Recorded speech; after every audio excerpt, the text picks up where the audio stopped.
So I'm at Monmouth Battlefield State Park in New Jersey, site of the Battle of Monmouth, June 28th, 1778. And I'm here at the extreme right line of the British.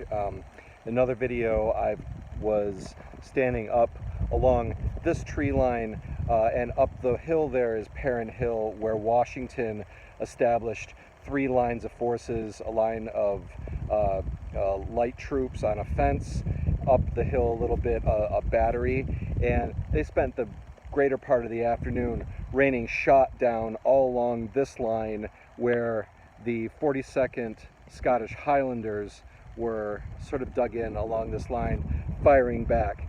At the far end of this path, there was an orchard that belonged to the Suftons, who had this farm here that's in the middle of the field. As Washington eventually sent some troops out to engage with those Highlanders to push them back out of their position on the far right line and sort of bend the line of the British back. The British became entangled in an orchard. They struggled to take down a fence so they could get out of that orchard, and sharpshooters and other colonials came at them and eventually pushed them out of that line and back up towards this other tree line and on this hill as they were bent back that way. And for the rest of the afternoon, that cannon fire continued to rain on the British cannon positions, which were back that way too, towards where the Highlanders were retreating. The Highlanders are favorites of a lot of people who are into American, history and the battles of the 18th century. They were present at a number of French and Indian War engagements.